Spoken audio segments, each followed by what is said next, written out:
Okay, and we are live. ¿Qué tal, amigos? Stuart here from Spain Speaks with another live stream, Sunday evening, 7:30 p.m. Back here again, going to have a look at some of the main stories that have caught my attention in the press recently in Spain. Not only about Spain today, we'll have a chat about another country as well. As you guys can see, I'm back in my usual room here today, back from my trip, so all went well. Have a bit of a chat about that too, and we'll also go into the comment section and see what has been happening in the comment section left on videos in recent times. So we'll do that. Now the first thing I'm going to do is put the like icon on the screen. If you haven't hit the like icon yet, please do so. Just below the video you will find it, and if you are watching today on Facebook, you will also find the like button just below the video, so hit it please. Now, the first piece of news that we're going to look at today is this one here, and it relates to the Golden Visa scheme. If you haven't heard already, Portugal the other day said that they are cancelling the Golden Visa scheme. The Golden Visa scheme, which allows people to get residency in different European countries if they invest in a certain amount of money, 500,000 euros I think it is. If you invest that amount of money in a country, Spain, Portugal up until now, Ireland also had one as well, different countries in the EU, Golden Visa schemes, Portugal going to scrap it. As we can see here, Portugal is ending its Golden Visa program as politicians blame it for driving up housing prices. Portugal will end its so-called Golden Visa program for new foreign property buyers as it tries to address the lack of affordable housing in one of Europe's poorest economies. To fight real estate speculation, Portugal will eliminate the issuance of new golden visas, Prime Minister Antonio Costa said at a press conference in Lisbon, on Thursday following a cabinet meeting. Foreign real estate buyers who wish to renew their existing golden visas will only be eligible if their properties are used as their own home or if these units are placed in the long-term rental market, he said. Portugal's golden visas were conceived a decade ago for non-European nationals as part of an effort to fix the country's finances following a 2011 bailout from the EU and International Monetary Fund. Since then, the country has raised 6.8 billion euros, with 90% of that money going into real estate, according to the Portuguese Immigration and Border Service. So Portugal scrapping that border, and the big question is Spain going to do something similar with its golden visa? And I would say the answer is yes. It's only a question of time because the pressure is coming from the European Union. The European Union has put out a warning to countries to scrap this visa program because they have said that it leads to not only the problems that we saw there in Portugal, a housing crisis for Portuguese people that don't earn huge salaries and can't afford to get into the real estate market if rich people are coming from outside the European Union.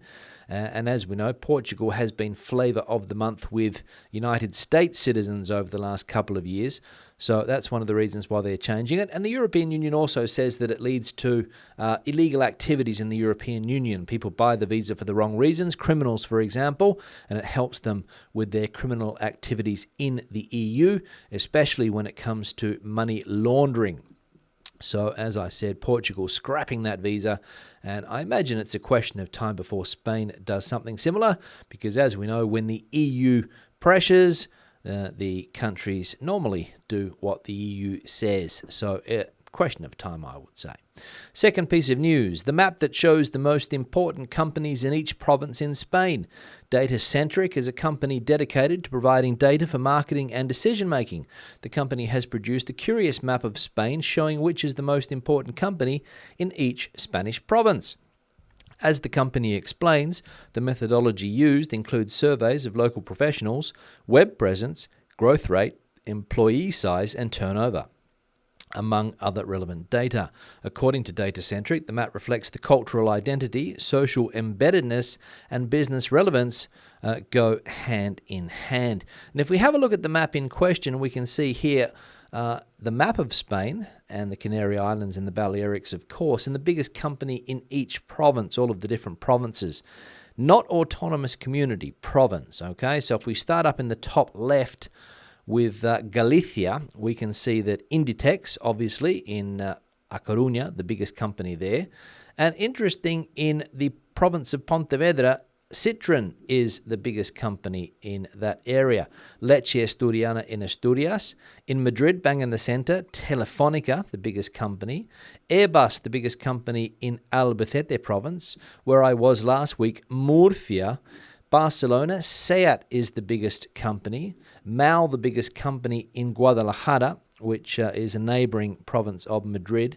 Whiskey Dick, DYC, Whiskey Dick in Segovia, the biggest company. And if we go down to the Canary Islands, Fred Olsen, don't know what that is, maybe some type of transport company. And Iberdino is the other one. And then the Balearics, Meliá. And interesting, in the North African cities, Melilla and Ceuta, Sportium, which is a sports betting agency, the number one business in that part of Spain. So an interesting map. And if you have seen your province there, if you're living here in Spain and you recognize one of those big companies there, those are the biggest companies operating in each province in this country. Obviously, Telefónica being a huge company coming out of Madrid, Cantabria, Santander, no doubt. And also, as we saw there, Inditex, one of the biggest companies here, very important in A Coruña. Now, the last piece of news. What are the most typical Spanish dishes that dazzle tourists? That's the question. Europe is home to some of the best cuisines on the planet, and the variety of Spanish cuisine stands apart from that of its neighbours, particularly Italy and France. From tasty tapas, the rich seafood paella, and plenty of jamón ibérico, ideally accompanied by a glass or two of wine, every meal is an event. To experience the true flavour of the culinary culture, here are some of the most traditional Spanish dishes that tourists go crazy for when they visit Spain. Now, we know what number one is. Number one is the tortilla de patatas. Number two is jamón ibérico. But what surprised me coming in at number three was this dish here, which is one of my favourites, and it is pork cheeks, carrillada. And as we can see here, the pork cheeks sitting nicely on a bed of mashed potatoes. Looking tasty. And another favourite of mine, coming in at number 4, pescadito frito. Very popular in the southern part of the country, Andalusia especially. Go to any one of those chiringuitos in Cádiz or Malaga, and you will see this type of fried fish. Different to the fish and chips that we are used to in Australia, or maybe in the United Kingdom, where you tend to get a big piece of fish and a load of chips. In the south of Spain, you will, as we see here, get very small fried fish, and that's the secret to the fried fish in the south of the country, and absolutely mouth-watering. A delight to eat is the pescadito frito, especially in Malaga. If you're sitting on one of those outdoor sitting areas there in one of those chiringuitos or little bars that are popped up on the beach down there in Malaga, and the waiter comes around with a nice plate of that fried fish, or the espetos, which are like sardines on a stick. Very, very tasty indeed. Very, very tasty. In fact, my mouth is watering at the moment thinking about that type of fish. Beautiful. Now, I'll put the like icon back on the screen again. If you haven't hit the like button, please do so. Just below the video there, you will find it. We'll see if we can get up to a decent tally today, according to the amount of people that watch the video. Of course, it's all relevant. Now, let's have a look at the first comment that's been left recently. This one here from Martin. A regular viewer is Martin. Mil gracias por el video, Stuart. Murcia City is a nice place. Also, if you are in the area, Águilas is a nice town. And then just over the border, you have San Juan de los Terreros. Disfruta de tu viaje. Thanks, Martin. I did enjoy my trip to Murcia, an interesting city. I've got a video coming out shortly that I filmed down there. I filmed a couple of videos. One didn't work out too well because the camera quality is not too good, so I don't know if I'll post it or not, but I might do. But the walk around of Murcia City video that I did, I think the quality of the images are quite good, so I'll be putting that one out shortly, Martin. And it was an area that surprised me. I only went to Murcia City. I didn't go to the other places there that you mentioned. I just didn't have time. I was only there for a couple of days, so I had to film and run, as they say. But I was impressed by Murcia. And this next comment here, we can also see from El Davido. Murcia is a beautiful city, but surprisingly not that well known for tourism. It should be. Maybe they just promote it enough, etc. As for living in this region, it's a top place so long as you don't mind the heat. Too much to praise about in a comment, but I have to say I love living here. And I saw that it could easily be a city that you could love living in, Murcia, or the area of Murcia, especially when it comes to decent weather in wintertime. As we saw there, a little bit hot in summer, but the weather, I did get some good weather for the time that I was there, around that 18, 19 degree mark. Some people walking around in T-shirts, some people walking around with puffy jackets on, so not really knowing what to wear in the morning, unfortunately. But as I said, I was surprised by Murcia, and El Davido's right. It's surprisingly not that well known for tourism. I was walking around some of the main tourist areas, and yeah, of course, there were tourists there. I saw a few German people, English people walking around as well. Obviously maybe coming from other parts of Murcia. But now with the fast train connection to Murcia, I imagine that it's going to become even more popular when it comes to tourism. But there are things to see. Maybe for a day or two in Murcia City would be enough, but there are plenty of things to see. So if you're in the area and you drive past Murcia, drop in and check out the cathedral, for example. Another comment here from Joe Blogs. I've been to a few dining restaurants in London in the past, but never paid more than £50 to £60 per head. €290 for one meal, no matter how good the food or chef. It is just bonkers for people with more money than sense. Now, this is related to Bill Gates' recent visit to Spain. He was here giving some type of conference, I think, or talking to the government about his ideas, and he booked a table at the one of the most exclusive restaurants in Barcelona, which belongs to the chef Jordi Cruz and the master chef judge here in Spain. And apparently Bill walked in, sat down, had a look around, and ordered a Diet Coke and drank it and left. Didn't order any food. Now, a few people said in the comment section, or one person specifically said maybe Bill was waiting for an authentic Spanish dining experience, a busy restaurant maybe, not sure. Maybe he didn't like the restaurant being closed only for him. Maybe that was the reason. I don't know. Or is Bill Gates just too eccentric for his own good? That could be one of the questions we could ask ourselves as well. Why do you walk into a €290 per person restaurant? Because they only have one menu as far as I can see. It's what they call here this menú de degustación, like a tasting menu or a degustation menu if you like. Sit down, not even order any food, and then walk out again. I suppose he paid, because obviously if you go to that restaurant you would pay for it. And maybe he booked the whole restaurant out. I don't know.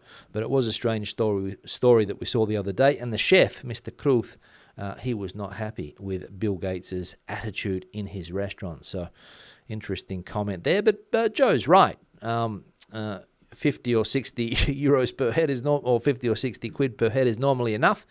290, 295, I think it was. Over the top in my opinion, but then again, these are celebrity chefs and these are the restaurants, and 3 Michelin stars does Mr. Cruz have in Barcelona at his restaurant, whose name escapes me. I think it's ABCB or something like that, but check it out, Jordi Cruz, Cruz. Another comment here from Steve-O. The biggest issue these days isn't the car, it's finding a place to park the car. Yes, Steve-O, absolutely right, and more so here in Spain. I don't know what other places are like when it comes to parking a car. My experience whenever I go back home to Australia is that it's not that difficult to park your car. If you go to a car park, of course, finding on-the-street parking harder and harder all the time. Here in Spain, it's a nightmare always, especially in the summer months in the coastal cities here, an absolute nightmare to park your car. And the other day in Murcia, finding a place to park also difficult, so I had to go to a hotel parking, which was expensive. But then again, in these historical parts of towns here in Spain, very difficult to even enter nowadays. There's cameras up and things like that. I didn't see a ZBE area in Murcia, so there were cars circulating, and I didn't see any traffic lights prohibiting circulation in that area, although you can't drive through you can't park your car next to the cathedral, but very close to it was I. But Steve-O's absolutely right. The biggest problem is finding a place to park nowadays. That is true. All right, another comment here from Kim. I fully agree. When I lived in the UK, I never used a car at all. However, I live in a very remote area in Spain now, which is lovely. Therefore, I do need a car to get to the nearest town. I do use ALSA, the bus service, wherever possible. I wonder what will happen. We are still very reliant on gas oil for heating in the village, which I feel guilty about, but the infrastructure has got to be in place for people to change. Absolutely, Kim. The infrastructure, has to be in place for people to change.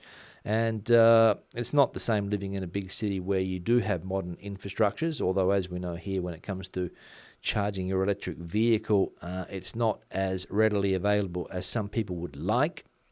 Some people said that, with a long-range EV, there's no problem. You can get to where you need to go, and you can find charging points around the country, but it's still a long way to go, I think, in my opinion, that.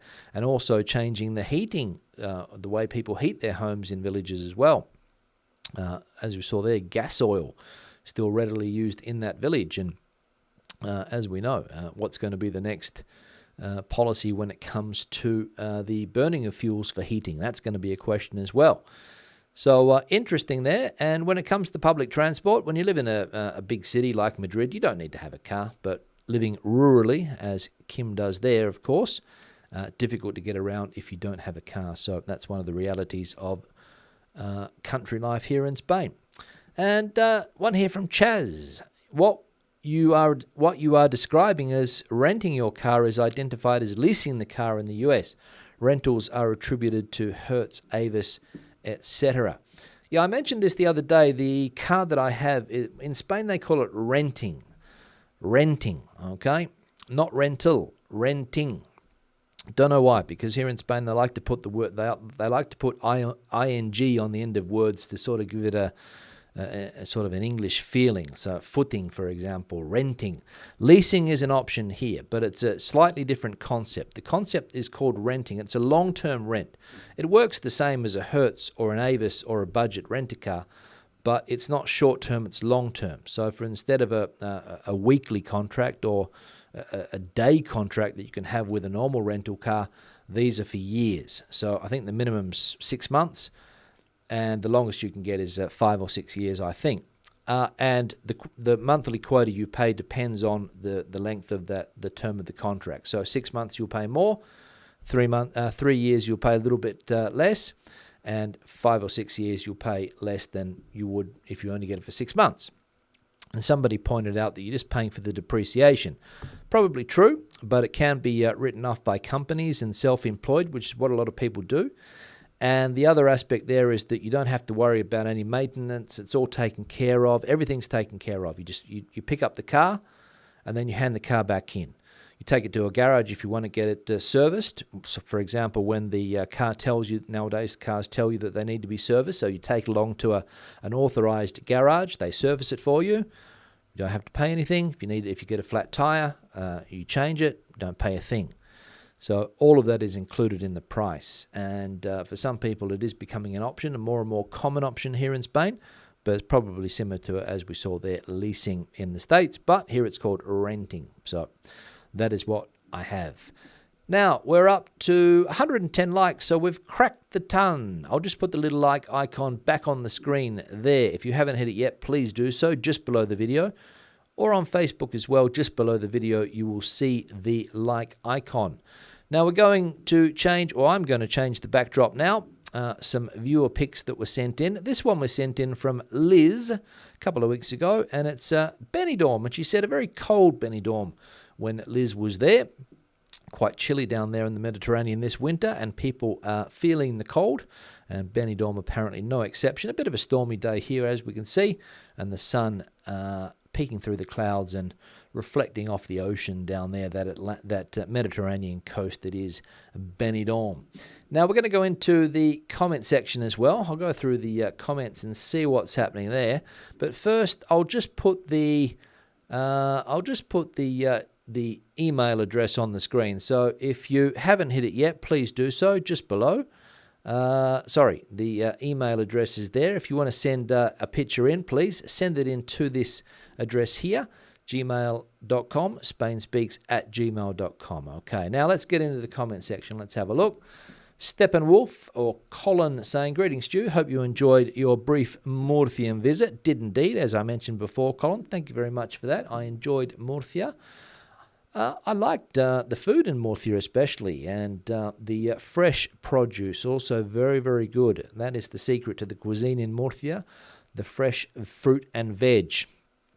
And everywhere around that, it's a huge market garden is Murcia. Erica coming in from a mild terraza, ideal for carnival parades today, 17 degrees Celsius. Going to get worse tomorrow. We'll see what happens. Yes, Erica, it is Carnival here in countries that celebrate Carnival, of course. Brazil, we know it's famous for the parade. Here in Spain as well, some places do celebrate Carnival. Cádiz, down there in the south, it's big. Canary Islands, Galicia, it's huge. And other parts of the country, Carnival. And in Madrid, you'll find the odd fiesta or party around the place. Eric is also waiting for shots for pictures from Murcia. Went there as a child and won't recognise it for sure. Since then, have heard positive and negative comments, so I'm open-minded. My comments are all positive, Erica. They're obviously, with every city, there's pros and cons, of course, especially when it comes to noise in Murcia City, and the region a little bit dry. Obviously, they've got water issues, but I enjoyed Murcia. I recommend it, and that will be the focus of the video that I publish. What else we got going on here? Elaine coming in from Chatham, New Jersey, asking whether we have Carnival here in Madrid. Kids celebrated at the public schools. They do. You'll see them all dress up, and there are people dressed up today as well. And the costume shops do a raging business, Elaine, leading up to Carnival. It's an excuse for a party, as we know, and everybody loves a party. But yeah, kids celebrate Carnival, and it's here in Madrid, but around Spain, different people celebrate it with different types of fiestas. Nick coming in from Saudi Arabia, following the last comment about the Spanish wines. They're all 0% in Saudi Arabia, in Riyadh. Personally, I haven't tasted them. I pop over to Dubai for the real stuff. Yeah, probably a good idea, Nick, to pop over to Dubai for some decent wine, not the 0% stuff that you get in Saudi Arabia. Alan coming in from San Diego, not back in Spain, Alan. Stephen coming in from a dry and sunny Enfield, North London. Hope all is going well for me in Murcia. Well, back as you can see, Stephen, but that was a good trip. Amanda coming in from Shropshire, there in the UK. Kathy from Missouri, United States. Enjoy the videos so much. Thank you. Thank you very much, Kathy, for enjoying the videos. Simon saying that the weather in the Canaries is back to normal. Good again. Mid-20s. Fantastic, Simon. Good to see. If you're in the Canaries, you want good weather. Jose Antonio coming in from the Royal City. More ham than good. I don't know what Jose Antonio is saying here. I don't know who you can tell harm from ham. You mean the pronunciation, Jose Antonio? More ham or harm? Well, one, there's an R in there, so you extend the A, okay? That's if you're teaching English, whenever you get an R in the middle of a word like this one here, harm, you just extend the vowel sound, which in this case is A. Harm, ham. Harm, ham. Okay? That's how you distinguish between the two. Harm, extended. Ham, short. Daryl coming in from Barcelona. Ross coming in from Albany, New York. Nico coming in from the Delta del Ebro. Lots of regular viewers in the chat today, which is good to see. Roland coming in, another regular viewer. Roland coming in from Minneapolis. Supposed to get a lot of snow there, says Roland. Heading down to minus 25. Now, I don't know what minus 25 would be like, Roland, but a couple of years ago here we had minus 14 one day. I think it registered, and it was one of the worst days that I've ever experienced here. So minus 25, I imagine, would be an absolute nightmare to get around and get things done with freezing temperatures. More than freezing, actually. D coming in from Playa de Oliva. Hello, D. Osuakat coming in from Oregon. Ray coming in from, don't know, I think the UK. Is it Ray? Evening, Stewie says. Steve coming in from Ireland. Philip coming in from Malaga capital. Celebrando el Carnaval. There we go. Down there in Malaga, also popular, as Philip is pointing out here. Thanks, Philip, for that. Gloria coming in from Los Angeles, LA. John, on my recommendation, bought a wine. Well, there we go. Ramon Bilbao from my local store here in the UK, and agree, for the price, it's a nice wine. It was about £9, €10 more, please. Absolutely, John. More coming up. I just have to go to the supermarket and buy them. The ones that I featured on the channel in videos recently were supermarket brand wines. You'll find them in basically every supermarket here in Spain, Ramon Bilbao, Protos, and things like that. But I'll try to look into some that aren't so common, that you might have to pick up in a specialty wine shop. But glad you enjoyed the Ramon Bilbao, because I certainly did enjoy that bottle that I had a couple of weeks ago, I think. Stephen, visas for sale. LOL. Absolutely, Stephen. Visas for sale. If you've got the cash, you've got a visa, or at least you did have in Portugal until they decided to scrap it, because they realised that the price of housing was going up and people couldn't afford it. And everybody, what a lot of people do when they invest that money, because they have to invest the money in either a business, I think, or in property. So if, let's say, for somebody invests $2 million in Lisbon, maybe they buy 3 or 4 flats, and the ones that they're not living in, they put on the Airbnb rental market, and therefore stuffed up the rental market in Portugal, basically. And any Portuguese person there will tell you that it's very difficult to find a rent, especially if you're on a minimum salary in Portugal. Very, very difficult, as it is here in Spain if you're on minimum salaries.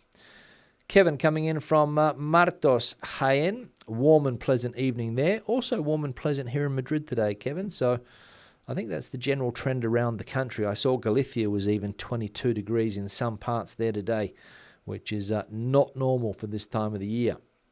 Ray's coming in from San Jose, California. There we go. I thought it was the UK, Ray, but it's San Jose, California. What else got going on? Remy with a Y coming in. Carrie coming in also. What else got going on here? Teresa coming in from Rojales, Alicante. Basingstoke, sunny. Lovely day there as well. Jay, any relation to Paul Stevens? So conversation going on there. What else got going on here? Lorenzo asking the question. Any idea how long does the golden visa last? Is it indefinite once the 500k is invested? Not sure, Stephen, but I interviewed I had a lady on the channel a few months ago who went through that process, and I think she explained in the video, but I can't remember. Her name was Mia. She's also got a YouTube channel, so check her out. Mama Mia, I think her YouTube handle is. Check her out, and she went through that process down in Malaga. I think she spoke about it, but as long as you keep the money in the country, Lorenzo, I think the visa is fairly much indefinite. But if you, I think there's a minimum time that you have to have the money in the country, I think. But don't quote me on that. All right, what else got going on here? Erica said, my father called Dick Whiskey Desastre y Compañía. Very popular whiskey, Erica, is Whiskey Dick, as they call it. And because it's cheap, basically, and it's from Segovia. Here in Madrid, they call it Whiskey Segoviano, the Segovian whiskey, Whiskey Dick. I'm not a whiskey drinker, so I don't know if it compares with a Scotch whiskey or an Irish whiskey. Got no idea, or an American whiskey even. Donald coming in from Ireland. Yeah, they also closed down the Golden Visa program again, heeding the advice of the European Union that it was leading to no good, was the golden visa. So Ireland has also cancelled it. Spain, as I said, matter of time, I believe. When's it going to be? I've got no idea, but I imagine that it will be shortly.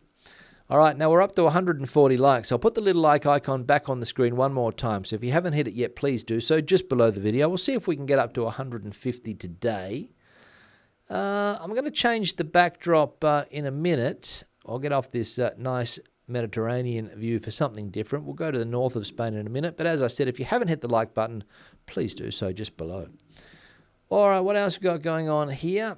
Alan with the joke of the day. Medicine ball cured me. Very hard to swallow, though. There we go. Joke from Alan, as usual, to brighten up our days. Margaret saying that the nice pig's cheek. Yeah, it's a tasty dish if it's well cooked. Of course, Margaret, the pig's cheek. Portugal does a good pork's cheek as well. Carriada is the word in Spanish. In Portugal, they say bochechas or something like that, I think. Grant coming in from Asturias, the land of leche asturiano, the best milk in Europe. Yes, very popular here in Madrid is leche asturiano. A little bit expensive at the moment, Grant. Price has gone up. Biggest company in Asturias. But interestingly, in Granada, another milk company is also the biggest company in Granada, Puleva. If I go back to that map, we can see there down in, I think it's Granada, yes, down in the south of Spain, next to Mayoral, next to Malaga. Puleva is the biggest company down there in Granada. So 2 milk companies dominating 2 provinces here in Spain. Interesting. Bernard coming in from Estepona. Weather was so-so today, but had a nice afternoon with Spanish neighbours who made a delicious paella. There we go. The second most popular dish, I think, in Spain. Or was it jamón? And it's in the top 2 or 3, but paella was there. Maybe I didn't mention it before, but yes, if I have a choice between paella and carriada every day of the week, or a nice fish dish. But glad to see that you enjoyed the paella. Marianne coming in from Southern California, looking forward to the information. Thank you, Marianne, for tuning in. What else got going on here? Remy saying that once you invest the amount, you get it forever. There we go. But scheme is about to end, so getting quick, that would be. I think I read another article that Americans are rushing to get their hands on the Portuguese one before it comes to an end. What else we got going on here? Let's have a look here quickly. Last minute chance before Spain will scrap the golden visa. Probably TLM, probably. What else got going on here? Went to a ping pong. Another joke from Alan. I won't put that one up there. Brian asking a question. Just wondering what will happen to motorhomes with petrol and diesel having limited years left. Went to a motorhome exhibition today and there were plenty at buying at 75,000 euros. Yeah, well, we've got time, Brian. I think diesel and petrol cars are not going to be able to be sold after 2035. So what's that? That's 12 years away. So they're going to be sold up until then, and you're going to be able to use them until 2050. But as I have said on numerous occasions, the problem's not going to be whether you buy a diesel or petrol car. It's where are you going to be able to use it. So, for example, in cities here in Spain with 50,000 people or over, they're going to bring in low emission zones, and basically diesel and fuel engine cars are going to be prohibited from driving in a lot of these areas. At the moment in Madrid, electric cars or hybrids are really the only way that you can get around unless you go to a private parking spot. So it's going to be a slow, gradual phase out, I think. Well, I think that's the plan. But if you bought one now, you'd probably get plenty of life out of it, I would say. I don't think there's going to be a problem. But again, would you be able to drive it into the center of a city? Probably not. So if that doesn't bother you, no problem. But it is expensive, 75,000 for one of those. All right, what else got going on? Stan coming in from Poland, cold Poland. Sorry to hear that, Stan. Now I'll change the backdrop here. Gino sent this one in the other day. I think he sent it in a while ago, but I didn't use it. But it's Bilbao, and we can see the Guggenheim Museum in the background. Gino is quite an accomplished photographer, is Gino, as we can see here. And interesting, we've got the, not only do we have the Guggenheim, which is that fantastic building in Bilbao, We can see the spider there as well, where the microphone stand is. There we go. Don't want to make too much noise because the microphone will pick up the sound. And the Iberdrola building there, which is also a standout in the city of Bilbao for its architecture. So a fantastic shot, Gino, getting those two landmarks, those two Bilbao landmarks in the picture. If you've got a similar picture to Gino's here that you would like to send through, the email address is this one here, spainspeaks@gmail.com. So send them through. Now we're up to 161 likes. Fantastic. I'll put the like icon on the screen again. If you haven't hit it yet, please do so. Just below the video, you'll see it there. So smash the like button. We'll see if we can get up to a record tally today. I don't think so, but it doesn't hurt to be optimistic. All right, what else we got going on here? Alan saying that he loves chocos fritos in El Puerto. Yeah, choco, that would be like a calamari, would it, Alan? Choco frito, I suppose that is what it is. Fried squid. Yeah, they do fried squid very well in that part of the country. Cádiz and Malaga, the specialists when it comes to fried fish here in Spain. Probably in other parts of Andalusia as well, but I just use those two as the standout examples. What else got going on here? Let's have a look. Went to a French restaurant in Minneapolis, says Roland. Paid $130 for 2 steak frites, I think that is. A Coke, a glass of wine, and dessert. $130. Around about the same in euros, I think, for that. So, yeah, for 2 people, what's that, about 65 each. So, expensive, got no idea. But for 65 euros here, in even in Madrid, Roland, you would get a standout meal for 65, I think. And a bottle of wine you'd probably get for 65. All right, what else we got going on here? That's the name of the restaurant from Travel Nuts, ABAC. ABAC, that expensive restaurant in Barcelona. What else we got going on here? Let's have a look. Iggy coming in from Jaén. Pretty easy to find a parking spot if you can handle steep inclines. There we go, in Jaén City. Yeah, Madrid, it's a nightmare, Iggy, to find a place to park. You normally have to end up going to a parking garage where the spaces are very, very small. And you can have, sometimes you hit one of the poles in the place as well. There's always accidents going on. Gino's in the chat section. Gino's photo is on the backdrop here, so thanks for sending that one in, Gino, and good to see you watching today. What else got going on here? Sean the Prawn. Used car prices have gone stupendously crazy like they have in Ireland. Yes, they have, Sean. I think it's a worldwide problem. There's a lack of car parts or something which is holding up new car sales, and people are turning to second-hand cars. So if you've got a second-hand car that you want to sell, now is the time. And I think I'm going to put a car on the market shortly, so I'll see if I can get a decent price for it. Not sure. We'll see. All right, what do we got going on? Remy talking about the Chinese electric cars.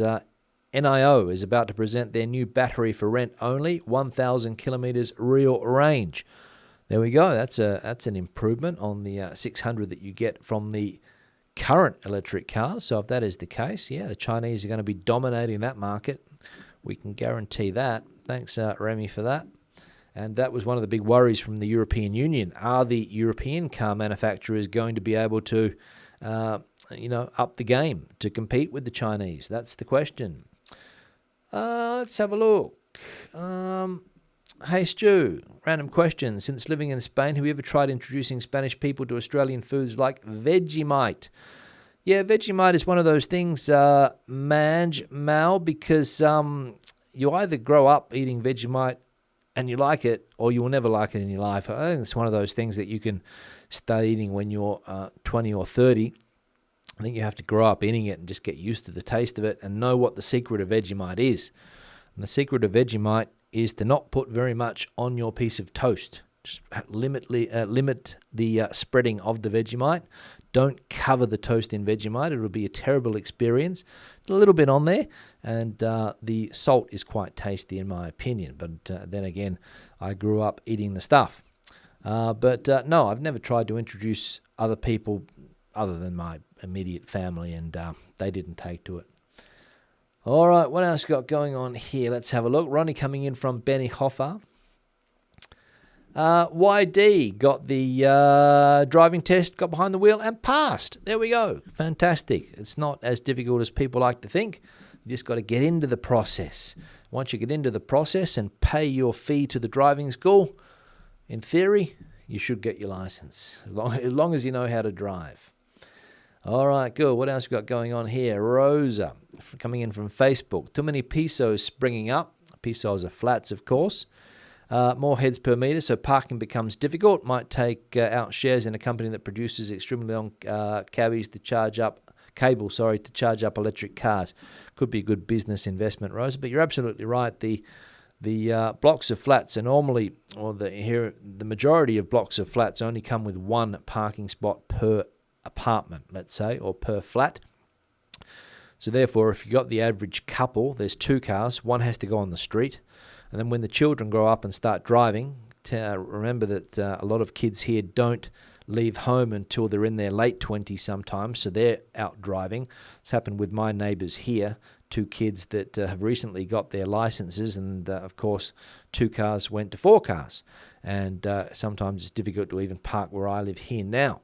So imagine what it's like in some of those crowded areas where you've got tall apartment buildings, or these high-rise apartment buildings with lots of people living inside them and only one parking bay per apartment.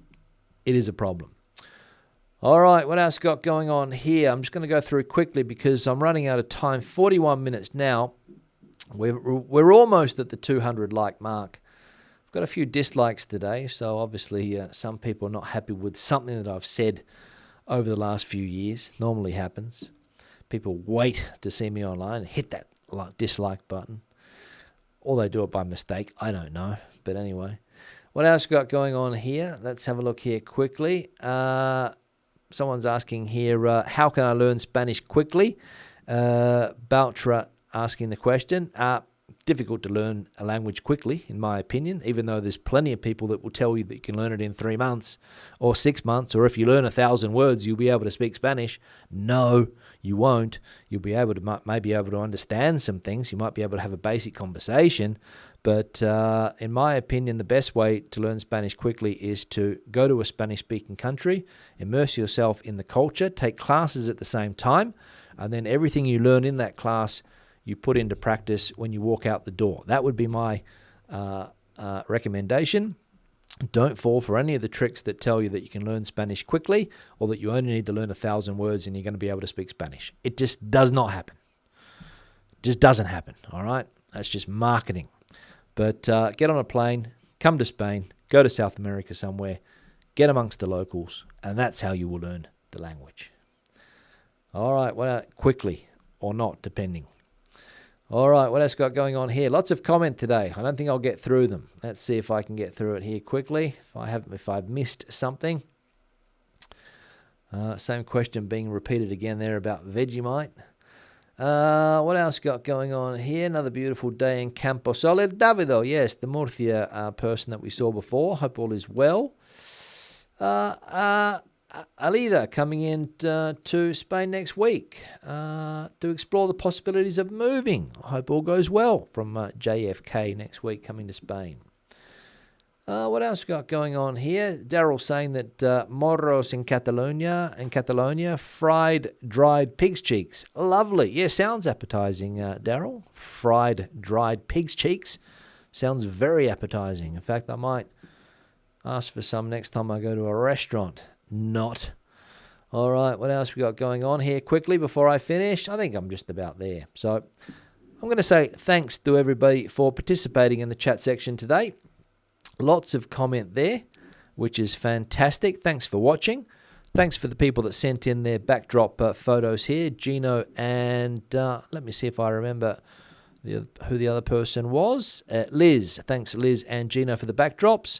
remember to send them in to me at spainspeaks@gmail.com if you've got one and you would like to see it on the backdrop here.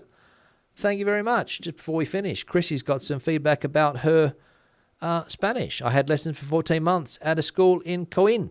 Still can't speak fluently, but do get by. Not enough practice is the key, Chrissy, of course. That's it. The more you practice, the better you're going to be. And unfortunately, a lot of people are not in a situation to practice. I mean, my partner speaks Spanish. We only speak Spanish in this home. My son, all of the friends that I have here. So I'm immersed in that, so I'm fortunate in that sense, but I understand that for some people it can be difficult to find that interaction. But anyway, thanks for watching, thanks for hitting that like button, thanks for writing in the chat, and I'll see everybody again tomorrow night for another live stream. I've got some schedule problems this week and next, so more live streams. Hope to see you back again. Until then, hasta luego, hasta entonces, adios.